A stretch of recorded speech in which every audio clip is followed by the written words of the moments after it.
Good morning, or good afternoon, or whatever your time zone is. Thank you for attending this Dharma talk happening these days just once a week on Sundays so far. We'll see how that goes. So this morning's Dharma talk is titled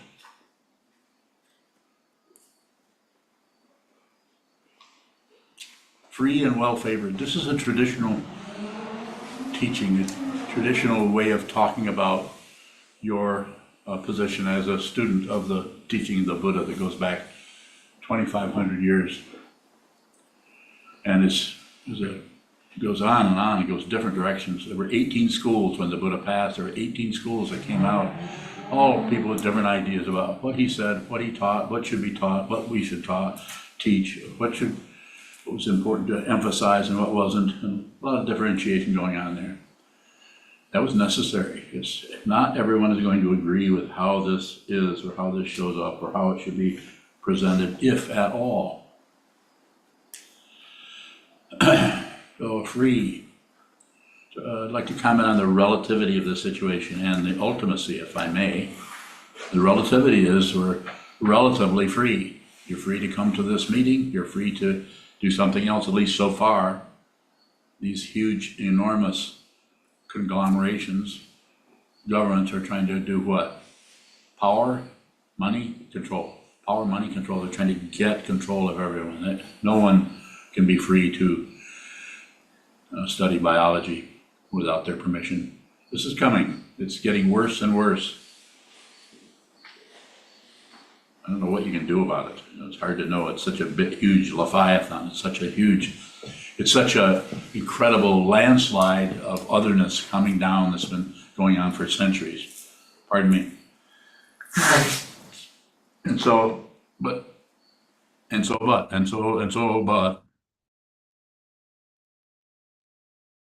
I don't know what you can do. Kind of the thing that I tell people is, well, one thing you do have something to say about, and that's your body-mind complex. I say, excuse me, train your mind. You do have some say-so. Look at what this is and see what it is. I'll say that again. Look at what this is and see what it is. And it may take a lot of looking at what this is and only seeing what you think it is, because we are so trapped by our thoughts and our opinions, our beliefs, our society, right and wrong, and crazy controlling ethics about, well, you need to live your life. Don't ignore anything. Don't obey anything. Don't obey me. I'm not going to tell you to do anything anyway. I'm going to suggest that you train your mind. It's a suggestion, not a command. It's a different kind of teaching. You may need that. You won't find it here. I don't tell anybody to do anything.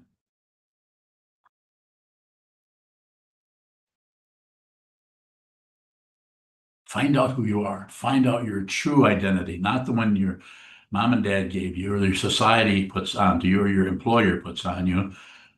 Find out fundamentally, so that all of those other situations that you're in, the coming and the going, getting in your car, getting out of your car, finding a parking spot.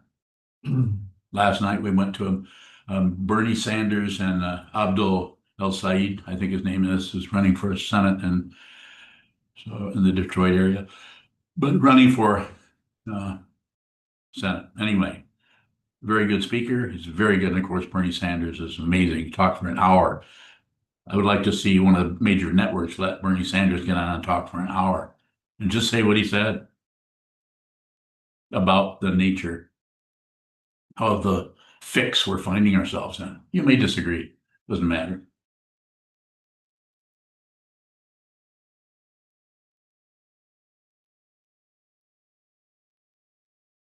Free and well-favored. Free, relatively free. We were free to, we got searched. We got, they didn't want to let somebody in there with a bomb or something. So, of course, they're doing it at any large meeting these days. That wasn't the case when I was probably your age. You just didn't have to lock your doors or do any of that stuff. Be protective ahead of time. Free and well-favored. Free, relatively free to go to something like that. Free to come to this. Free to go on Zoom and we take it for granted. We can go on Zoom and let's see, do I want to listen to this Dharma talk this morning? Or maybe I want to listen to, there's probably countless Dharma talks. If you go on Instagram or YouTube or any of the social media, I mean, there are people wearing what you're seeing here that look like this, maybe not as old as I am, teaching the Dharma. Are they teaching the Dharma? I don't know. You tell me. Go listen to what they're telling you. You tell me, or don't tell me. Keep it to yourself. Free and well favored, free to attend anything, to go any direction. Free to come here and look at this situation and go on social media and say, this is terrible, Sokuzan's a fool. Spread any kind of thing. You're free to do that.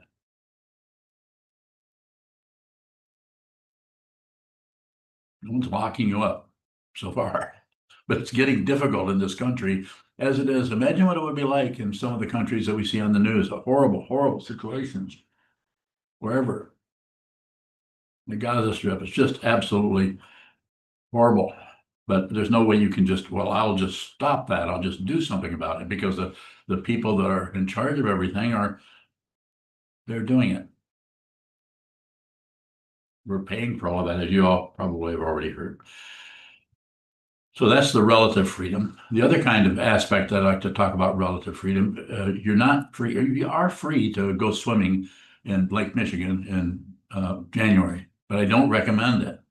Why wouldn't I recommend that? Well, you'd have to freeze.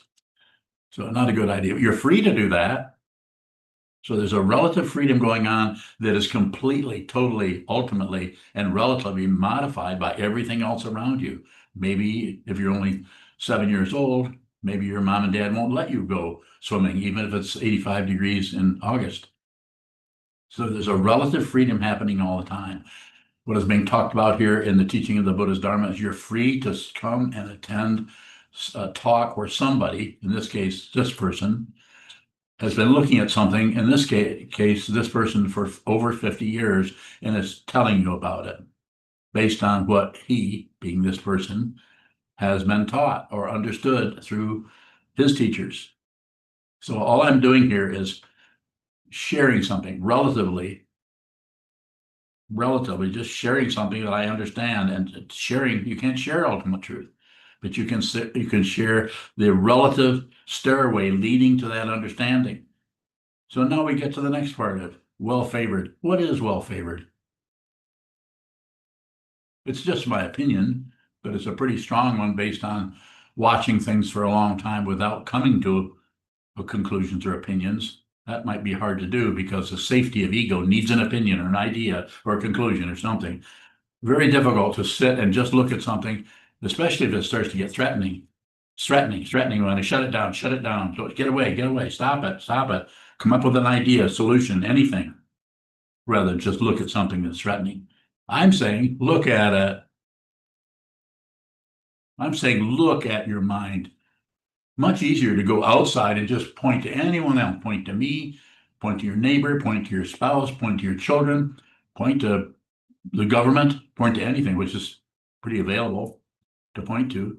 You might want to spend an hour or two a day out of what are there, 24 hours in a day? Who invented that? I think it would be much better to have 20 hours in a day. Let's just change it. Would that make it 90 minutes in an hour? No, that'd make it 48 minutes. Well, I'm not very good at math, so.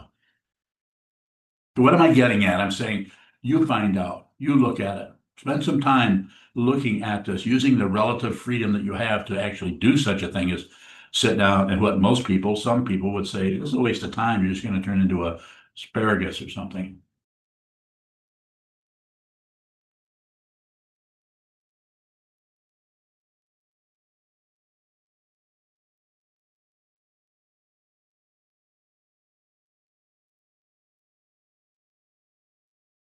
Please sit still. Watch the outflows that come out to finger pointing. Watch the outflows that come out with maybe not a finger pointing, but a judgment of somebody else that you think is wrong. You have no idea who you're even or what you're even looking at. Time and space are not real. Makes me want to weep to see the way people are trapped in this. believe that this happens and that happens. This is not true. It is a lie. You can see this. How do you do that? You don't go out here and look for the truth. There is no truth out there. This is all makeshift, an illusion that is completely constructed in such a way that the only way we can even address it is say it's pratitya samutpada or dependent origination. There are no single things anywhere. They come together in their differentiation, and then we have desire about that to stay there, and the desire about this to go away, and about desire about this to have more of it. That's how the illusion is perpetuated. You can see this with your awareness. You don't have to be my friend. You don't have to be my student. If you just listen to what I say, I have people on here occasionally, not so much anymore, used to just listen. I never talk to them. I know their names because I saw their names on here. They're gone. And they're gone because they believe other people's thoughts and ideas and opinions. Not wrong. Most of the world operates that way. Free to come here and well favored. That part of it is your mind is not so clogged up and filtered or clogged, whatever word works, with ideas, opinions, beliefs, judgments, evaluations, and positionality or reference points that you can't take 10 seconds, 20 minutes. Just listen to what's being said from anybody, not just from me, but from anybody. Just listen, just receive what I often say. If you really receive what someone is saying, you won't know what it is. Eventually, you may have some relative understanding and even maybe ultimate insight into what's happening or what someone is saying or what someone is pointing out. But fundamentally, there needs to be a willingness to just not know so that you can fundamentally hear what's coming rather than being stopped or controlled or filtered out by your fear-based ideas, opinions, judgments, and thinking process, which stops things. What does it protect? It protects that which is unreal, ego. Protects something that doesn't need any protecting. What does the ego needs? It needs to become covered. So you can say that this is the reason the world is a mess. This is the reason societies are a mess. It's the reason possibly your family is going in circles or as a turmoil is going on. A turmoil of sorts is going on. Don't need to stop that. You need to look at it. If you come in and try to fix it, correct it, change it, or get it to talk to somebody that you think are doing something wrong, you need to have remorse. This is absolutely silly. Even if someone has done something, to demand remorse from them.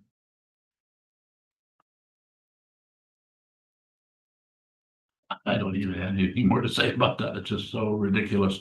It's so, if it weren't for being disrespectful to young people, I would say it's childish. But actually, children have more insight and more wisdom. They just get it covered up by their society, their structure, their culture, their parents, anybody that's trying to control them and make them live up to some kind of standards that somebody else invented. Don't obey anybody. This doesn't mean break the law. I'm saying be very careful before you align yourself with some kind of a structure that has arrows or pointers in it, which is meant to get you to join so they can control you. It won't look like that. It'll look like they're respecting you. That's why it works so well, because it buys into the requirements of ego. I need to have respect. Go ahead, get respect from others. You could do that. Free and well favored. You're free to do that. You're free to do whatever you want. You're free to join any religion. I was listening on to Breakthrough News on Free Speech TV today, early this morning, where someone there was talking about a particular religious organization, where if you meet somebody and there's only two choices. They either get converted to what you believe or you kill them. Isn't that what we were listening to? No, won't give you any names. Either you do, so that's the extreme version of right and wrong. You either do what I'm saying, or I will kill you. It would be hilarious if it weren't so horribly painful. Free and well favored.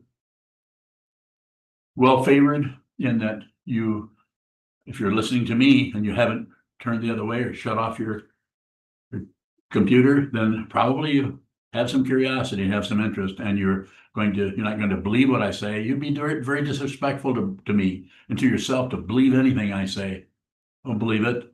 Don't disbelieve it. Don't ignore it. Consider it. Look at it and say, is this what's being said here? And then, of course, what I often say and have been saying since I started teaching a few years ago, ask questions, straightforward, not conversational stuff about things, but just straightforward questions, this, and this, so that this person, that's all, the only identity I have as a teaching the Dharma. So that I can respond, but this teaching person could respond as clearly as possible to you based on your inquiry about the nature of what you're suffering, or your consciousness, or your identity, and so on. Difficult area. Free and well favored. Other questions? Yes. Well, Divine, when you say free, you also talk about dependent origination. So how are we free? Everything is dependently originated. Well, fundamentally, you're not free, but that's ultimate understanding. But relatively, we have to be where we're at. You can't just snap your fingers and have a sailboat appear so you can go across Lake Michigan. So it's dependent on this, it's dependent on that, is dependent on that, this, for its apparent singularity as such and such a thing or situation, whether it's an idea in the mind or a concept or a conclusion or a feeling, all of that is dependent on the reason. There's no personhood anywhere. Look and find out. Don't believe me. Look for yourself. This is basically what the Buddha was pointing to 2,500 years ago, and teachers down through the centuries. But you can't do it you can't figure it out or think about it. Although there are some teachings that go that way. More. Divine, so if it looks like we're willing to listen to you today, this morning, Looks like it. are we making a choice to be? So ultimately it's choiceless, but relatively we're making choices. Relative bodhisattva, ultimate bodhisattva. So you work with the relativity as you see it. You chop wood, carry water, as the traditional teaching in Zen Buddhism goes. Before awakening, chop wood, carry water. After awakening, chop wood, carry water. Relative truth doesn't go away, although things can come and go without your permission, as we saw this morning. Is there any way you could put into words what you and I both looked at this morning? No way to see that. Why? Because it's unbelievable. No way you can put that into words. How could I possibly point that out and teach anybody anything? We're talking about something that disappeared. We both saw it disappear. Is that some magical thinking? So we're saying things come and go without our permission. Well, look closely at your mind. More? Yes. Of course, Divine. Carissa. Is everybody well favored by nature? Yes. What does that mean? Well, what do you want to know? Did you get an answer? I don't really understand what it means to be well favored. Well favored means that you're just not clogged up. But by nature, yes, everybody's well favored until they run into situations, parents, society, cultures that use fear to control them. We don't have any children, but I have a few, biological ones and otherwise. And you have to let them experience what's happening. I'm not here to teach anybody anything about child rearing, but you might want to give your children a chance to experience their world rather than constantly protecting it so nothing ever happens to them. So yes, well favored by nature. So then, is everybody not well favored after ego twists things? That would start to cover things up. That's the relative part of it, yes. And the only thing you can do that I know of, not that there isn't some kind of a magic magic mushroom or something somewhere.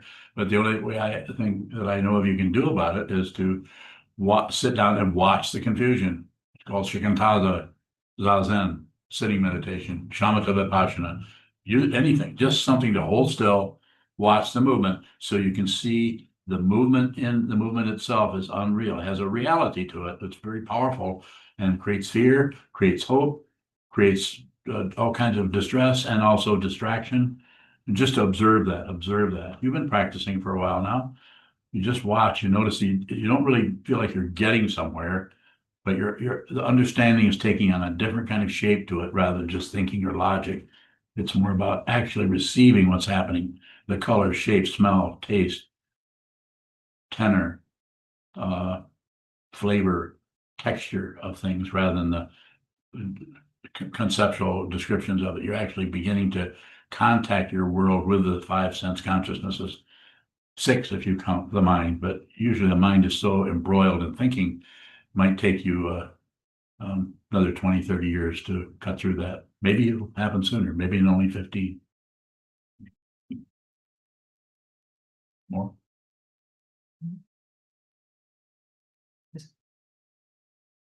Other questions? Yes, David. Sokuzan, it's good to talk to you. Good to talk to you. In adding to the idea of free and well favored, you've Yes. spoken of that very often, and I've been coming to a gradual recognition of the free. When you talk about the well favored, it still seems as though that there is something outside that is well favoring us. And what is that other that you referred to?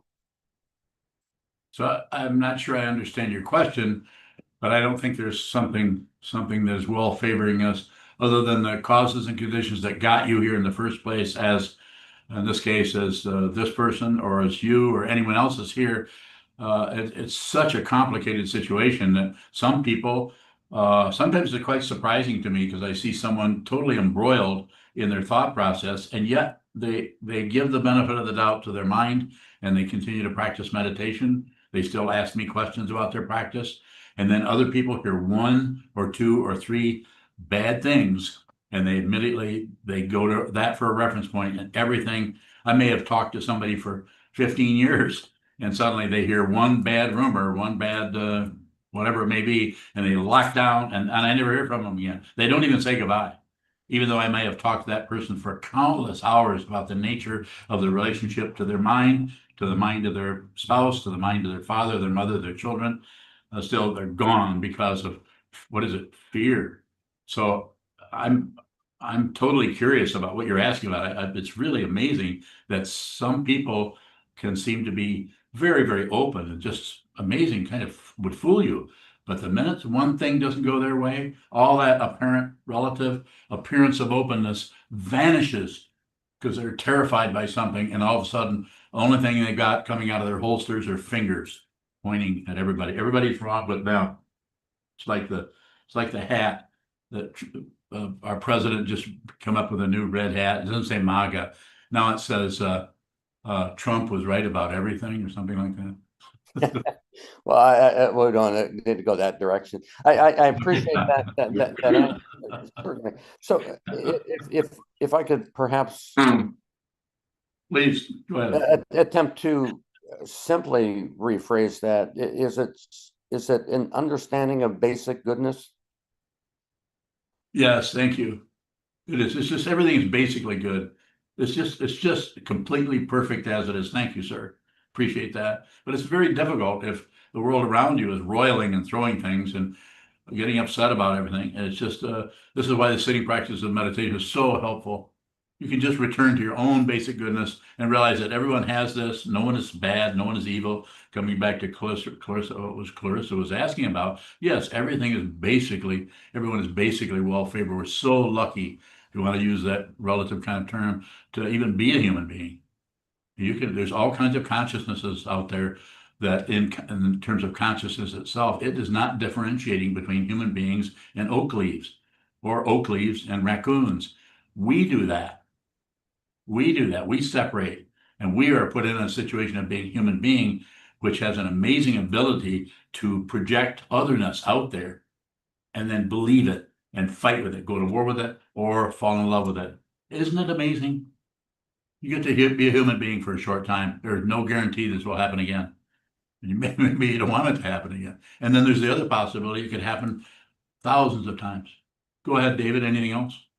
There's nothing other than thank you for continuing to be my teacher.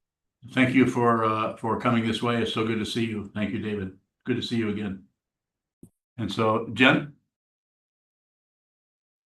Jen Bowing, Yes. a few years ago, I heard you say, take your seat as though you're facing a king or a queen. Yes. Because you are. Yes. I'm wondering who or what is that king or queen? It's your true nature. Who you actually are. That's your actual nature. There isn't anyone but you. It's not you, the personhood, but it's that as if you're facing royalty in your mind stream. It's not an other, but it's not like it might work that way for a while in your mind stream, but then you realize that you are what you're looking at. Subjectivity, objectivity, that's an illusion. There's only consciousness. So that's just a way I don't know. I don't recall saying that to you. I've not said that very much to people, but something about the way working with your mind, the way you were working with your mind, it seemed appropriate to say that to you. And it must have meant something because you're repeating it back to me here many years later. So you have to be, like Kovan said, Kovan Roshi, my Zen master, said, get your own authority. And that may start out by giving some authority to a teaching person. It may be, and that may fall apart, and you may find that you have to find out who you are. But there's authority here that is not a person. It's just consciousness. Further questions, if you have them, Jen? Jen Bowing. Does the king or queen appear with awareness? There's no way to know for sure. I think the way I told it to you is that as if. Look at the wall, whatever rises, look at that, whatever's in front of you is that's the authority until you see that you're not separate from it. Just like when we sit down and face a wall, there isn't a person here, probably, I may be misunderstanding, that doesn't think that the wall is separate from them. It's just well, of course it is. The wall, I'm not a wall. I'm a person. I'm Jim or Fred or Mary or whatever. So, but yes, what you're doing is what I was referring to there. I feel, I'm not sure what was transpiring there in our discussion, but it was more about kind of empowering you or suggesting you might want to just say whatever shows up is the truth. It's just the truth because it looks like a lot of lies. Because we realize our mind is crazy. It's going this way. It's going that way. We believe this. We believe that. We worry about this. We start to judge somebody. Then we start to judge ourselves for judging people. You know what I'm talking about. It's just a constant, like 15 helicopters all in the air trying to avoid each other. And what I'm saying, just look at that as that's just the truth. If you do that, then there's a possibility that you see that everything that occurs is an illusion, and everything that occurs is relative truth, and everything that occurs is fundamentally not true. But that which sees that is not separate from what is being seen. This is what I was referring to. There's the royalty, just a possibility of encouraging you in such a way that you'll see that everything you look at is consciousness. You're not separate from anything anywhere. Return to your true nature, because you're going to return to it when your body or any of our bodies pass away. You're going back into consciousness only. And if you've misunderstood if you believe this world, you believe this, you'll take some of this misunderstanding back into consciousness only as different forms of bodies that don't have physical form. I can go on and on about that. I don't think it's a good time in this talk to do that, but this is not end. You cannot end this. You can end the body, this particular one. You can end someone's life. You can end my life. You can end this and that, and the other thing. Things come to an end. Things start up. But that which does not start up, does not show up, cannot come to an end. And that's consciousness only. Thank you. Thank you. Yes, David. Is the end of ignorance and suffering inevitable? is the end of it? Is it the ending of suffering inevitable? Yes, actually, suffering and ignorance has never started. It's an illusion. If you see that, you realized, interested? Are you interested? That's a question. Sorry. Are you interested in that? It seems to kind of boil down to that in a way. Just keep looking at it without concluding, keep looking at it without rejecting, keep looking at it without distracting until you see what it is yourself. Buddha, just Buddha, only Buddha action exists. And that's, even the word existence is, can lead to misunderstanding. Go ahead. David. And to that end, does everything good and bad lead to that, leading to that? Insofar as things move, yes, it's leading. But at some point, nothing happens. Past and future vanish. Past and future, and even this moment are unreal. It just looks real, looks convincing, and people are so convinced they will take out their difficulty on you or on me or on someone else. More? Thank you. You're welcome, sir. Thank you for the questions, David. Yes. Bowing. Question on YouTube from Ross in Ireland. Who? Ross Ross Ireland. in Ireland? That's a long ways away. Ross Bowing. If I find myself talking a lot about these horrific world events and problems, is the teaching that I should not stop but be aware that everything I say is ultimately unreal? Bowing. I think there's a little bit, good question. I think there's a little bit of that. I wouldn't go overboard in any direction. Do a little bit of that. I don't know you personally face to face, but the way you're asking the question, I would say, continue to, the most important thing you can do, as far as I'm concerned, as far as what I see, is to receive. So listen, don't shut off all your social media necessarily. Listen to it, and also don't overdose on it. 10 minutes might be enough. You might get frustrated. But the talking about it, yes, tends to be circular and may shut down on the awareness part of it. In other words, being aware of what's happening, excuse me, in the illusion, rather than adding your interpretation of the illusion, which is more illusion. It can be very, very difficult in that area. Some people are meant to do that. Usually they're called politicians. And that's what they do.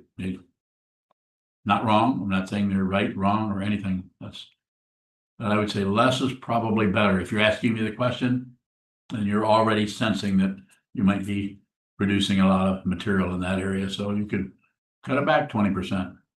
As I often say, listen 90% of the time, talk 10. Is that right? Or did I get that mixed up? Sometimes I say it the other way around. Good luck, Ross. Kishin. Bowing. What makes coming to this world as a human a favor? Bowing. Makes it what? Makes it well favored? Yes. I understand that in Buddhist teachings, it is said sometimes that next time we can return as a rock. And I understand that this is something which wouldn't be a favor. So there's So just what is a favor to be a okay, human? it's just different ways of talking about it. We don't really know what the hell's going on, do we? Can you say for sure? Can you say something in such a way that the whole world will listen to you and they'll say, we should have listened to Jishin. I mean, she's got it. Some kind of convincing. Everyone's got their own angle on it. This is the nature of relative truth that I think, you have ears, I have vocal cords. You have vocal cords, I have ears. It's just an incredible illusion that we all perpetuate. And this is why His Holiness the 16th Karmapa, on his what we would call his deathbed or his parinirvana, just before he went back into the intermediate state or beyond, he has said nothing happens. Ultimate teaching in 2 words out of a living Buddha. I know, I met him. That was in 1981. You could contemplate that. Nothing happens. And what comes up in as soon as you say that, well, obviously everything is happening. And then if this is true, what this living Buddha said, then what is it we're seeing that looks like movement? And I can tell you, it's unreal. It's an illusion. But you don't have to get rid of illusions. You just have to not particularly be controlled or manipulated by them. Very powerful understanding. No. Yes. Hold on, it doesn't seem like we are free. We're bound by our beliefs. Yes. We're buying into that, what we see We are. as an, it's an illusion, but yet we buy into it. We're completely, But that's awareness. If you have the awareness that when I say free and well favored, or the teachings say we're free and well favored, we're free to come to such a meeting. So we're relatively free, but we're limited by all kinds of things. Maybe we have a job, we can't make it. Maybe we have an illness, we can't make it. So there's relative freedom all the time.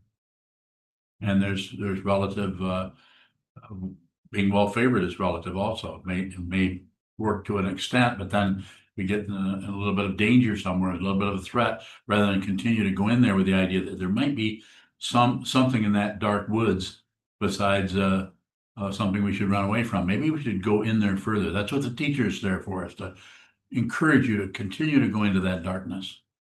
I was very lucky to have teachers help me do that, because I'm a big coward and totally afraid of everything.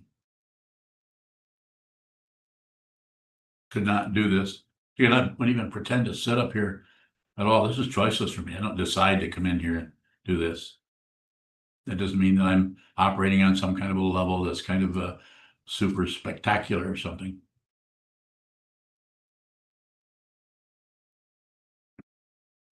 Anyone else on Zoom? Jen? Jen Bowing. This is a little digression, but in Good. the four, I think it's the four reminders, the fourth one that says friends, home, wealth, and the comforts of samsara are the constant torment of the three sufferings. Yes. Like a feast, like an executioner leading you, like a feast. Okay, now I'm Yes. forgetting.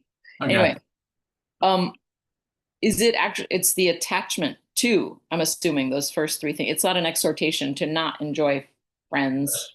Well said. So we have to start somewhere. So that's where that four reminders are starting with that fourth one is, it's the attachment, and it's the awareness of attachment. It's not about becoming detached or let go of that. You'll never hear me say let go or don't hold on or something. I will say, out of awareness, I'll say, look at the way in which you hang on to things, so that you can see every little scrap of every little hook or every little fiber of that gripping quality of the mind stream that wants to keep something, wants to hold on to something, wants to believe something, wants to believe it.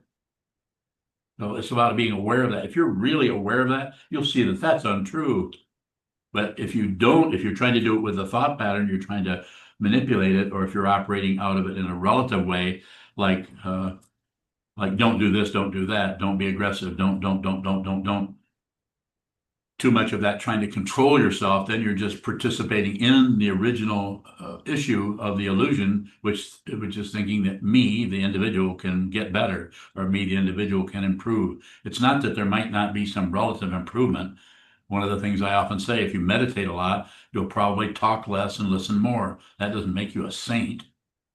It just means that you've been listening to your own mind stream, watching your own mind stream, sitting, doing meditation, maybe for years, maybe for decades.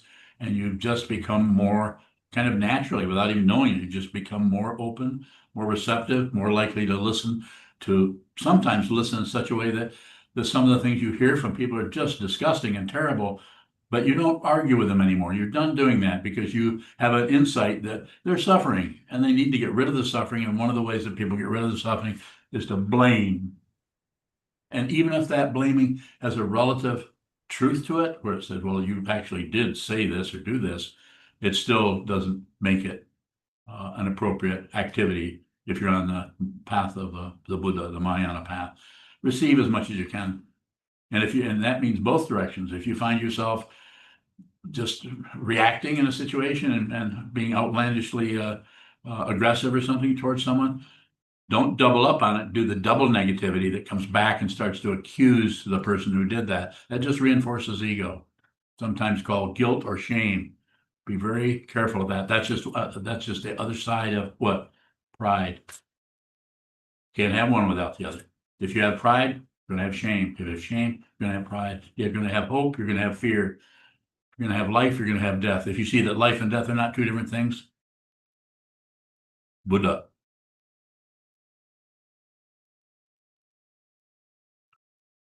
Thank you, Jen. Yes. Milka Bowing, a question from Ath in the UK. How to Love be the anxiety we are trying to get rid of? How to reconcile that with non-separateness? Very good. It can't be reconciled, but awareness that you can't reconcile it is an acknowledgement, is awareness of the completely mechanical nature of relative truth. And if you see that, you begin to understand the nature of consciousness, which is not mechanical, which does not show up and cannot go away. Something mechanical, relative truth shows up and goes away. That's why the world is hooked on fixing things, correcting things, or controlling things, or punishing things. It's just an amazing evil three-ring circus. Not evil, but just negative. And so to come back to the question, why don't you read that question again? Milka Bowing, how to be the anxiety we are trying to Got get it. rid of? Stop. That's the part I wanted to hear again. Now read it again. How to be the anxiety we are trying to get rid of? Quicker, read it faster. How to reconcile that with non-separateness? There's more, so do you want me to? Is this Ath? Yes. I might have known. Okay, so you don't have to reconcile it, just have to see that the nature of wanting to reconcile is right back into the relative thing of trying to fix or create. Don't have to reconcile it. You just have to see that you're not separate from it. The very most evil, terrible thing that you can point at and think is bad and threatening, you are that, my friends, my enemies. You are what you're looking at. You are that. Find it here. If you find it here, you'll no longer fight with anyone. This doesn't mean that you won't suffer. The pain of the composite never ends because it has never started. It's like only so many words go so far. Just do the best I can. I'm not telling you anything to do. You don't have to obey me or believe me or become a monk or join anything. But if you don't hear anything else, go here and find out who you are. Don't let this go by the wayside. You only have so many, in the relative term, the illusion of time. You only have so much time before this body mind comes apart. A consciousness comes up here free and well favored. You're a human being for a short time, as Jishin was asking about. Short period of time, you're here. You see what this is. You believe this. You disbelieve that. You ignore that. You believe this. You disbelieve that. You ignore passion, aggression, ignorance. Creates the circularity or that rotation in that triangle that makes it look convincing. And also, things are solid. Very convincing. Water's hot. Sometimes. Fire's hot. Always. Is there anything such thing as cold fire? Oh, that's the name of a rock group, right? Fancy name. Yes. Milka Bowing, Ath gives a little of what he's doing in regards to this question. Says sitting 3 hours a day for meditation feels like a clever way to run away from the root of anxiety. Ego. That's your ego talking to you, trying to get you to stop meditating. Don't believe that crap. Do what I say. What I'm just suggesting, it's not a clever way, but that's the kind of thing that comes out of the mind stream. Oh, this is a clever way of running away. No, it's all I'm asking you to do. It's not a fancy tantric practice. I know a bunch of those, and I'm not teaching those. Not to you anyway, Ath. I'm saying hold still, watch the craziness of the mind. And as you watch what comes and goes and comes and goes and comes and goes, eventually you will change your allegiance. Maybe not this year, maybe not for 20 or 30 years. I don't know how old you are. There's only so much time as the illusion goes. Eventually your allegiance will be not about the thought patterns of right and wrong and about judging yourself, but it'll be about consciousness only. You realize there's no reference point to anything. And when you begin to see that, the only thing the ego is going to feel will be the final feelings as it comes apart, would be embarrassment about believing all of this. Good luck. Course of Alan. Since we're talking about relative freedom, does that mean that, like, for example, if you're imprisoned, and does that mean that there's still relative freedom because you can decide to walk around the cell or blink or anything? Well, I've actually spent many, many years, long time, I don't know how many years, but lots of years, teaching in prisons, many prisons all over Michigan and Wisconsin. And I've talked to people who are locked up and all they can do is walk around in a little box. Some of them, that's all they get. They got to go out in the yard for an hour a day, and they got to come to a religious meeting, which in that case happened to be someone in the prison teaching Buddha Dharma. And so in that case, what I would tell them is make use of that time you have there. And I realize I haven't answered your question. I'm using it as a springboard for what I want to say. So I've said, take some time and sit down. And even though you've got noise in there and you've got other people making noise, maybe in the cell block you're in, take some time, sit down, look at the wall and find out who you are. Teach you not become Buddhist, although that's the excuse they had to have in order to even listen to someone like me.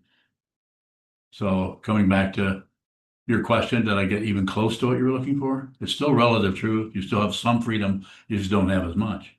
But you still can sit down and look at the wall. The guards coming by looking at you might be very suspicious of what you're up to. More? You answered it at the end there. Good. Yes. Wonderful. In that same direction, is someone who is suffering significantly, someone in chronic pain, someone who's Yes. a terminal cancer. Are they Yes. free and well favored?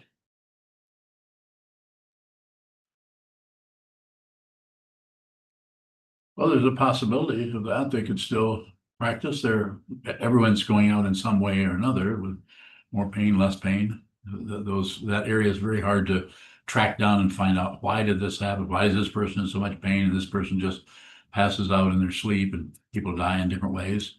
If that's what you're addressing, I would say it's relative. We have to say something about it. And that's one of the things we can say. Well, you're free to come and go, and you're free to come here, and you're well favored in that you aren't so clogged up with ideas and beliefs and opinions that cause you to not be able to address the fundamental nature of reality, which is consciousness. If you have a bunch of beliefs and structures and deities and so on like that you think are true, and you think you have to talk to them or have to believe that particular thing, then I'm not saying that might not be helpful. Maybe, could be. I don't know about that. I just know that the ultimate understanding is seeing it yourself. You need to see it rather than believe something out there, something someone said, including the Buddha, including this person. You find out more. Wonderful. I'm thinking of people who have, classically we might say, made peace with the fact that their life is full of pain, or it's going to be a lot shorter than what they would like. What's the question?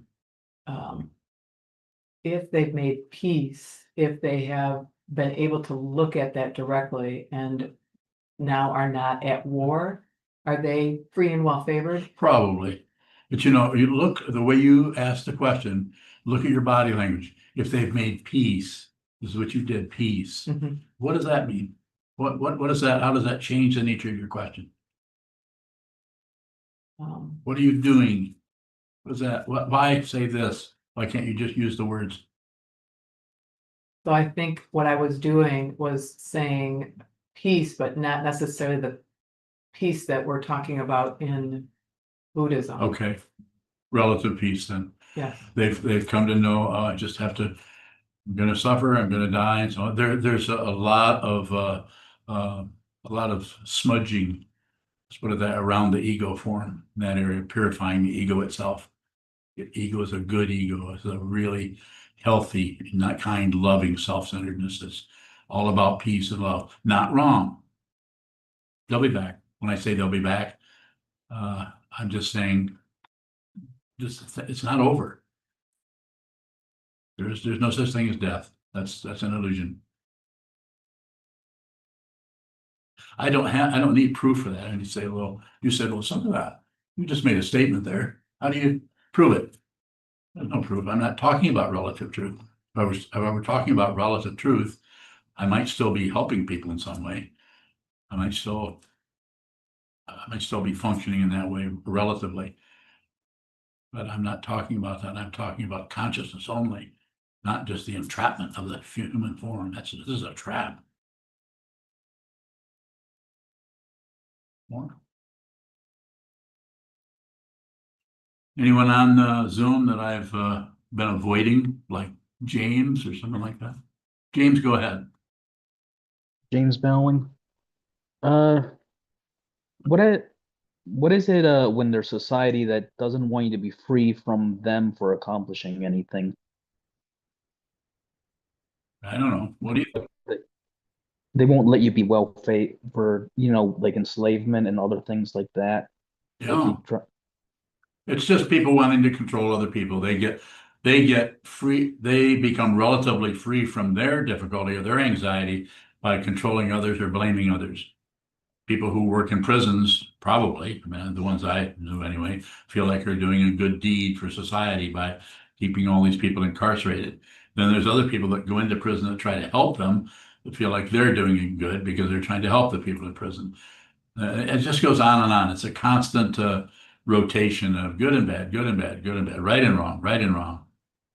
Speaking about prisons, they always assume that their morality is an authority. But how Yes. do you handle people that, they want to insist on that idea that they're an authority Yeah. and that you have to respect them as an authority? You can't do anything with it really. The only thing I did going into prison, this is very frustrating. The worst part about going into prison is dealing with the bureaucracy and being treated like you're a prisoner. Here you are, in my case, going in as a priest and trying to teach meditation classes to inmates, maybe half a dozen of them if there were that many, sometimes a little more, and then being treated like you're one of the inmates. That's not always. I had a few chaplains who were very supportive. Um, that were, so not always, but you can't really fight the whole system of it. All you can do is just work within it. But the most important activity that you can do, or anybody that's listening to me right now, is no activity. Or let's put it this way, minimize your activity. Sit down, hold still, watch the movement of the mind, and notice your own bureaucracy going on in your mind, your own Gaza Strip going on in your mind. Work with that one rather than the one that's out there in the world, because there's one right in your mind that is available to you that you can actually see yourself. It is not comfortable. That's why it's necessary, it seems, to have the three jewels, the Buddha, the teaching person, the Dharma, what the Buddha talked about or what the teaching person talks about, coming out of what they're looking at, not what they've been taught necessarily, and the community, a community of people who get together. This is a temporary community. This comes apart any minute. As soon as we end this, it comes apart. Will it come back together? Maybe. I don't know. Maybe there's enough auspicious coincidence that it could come back together.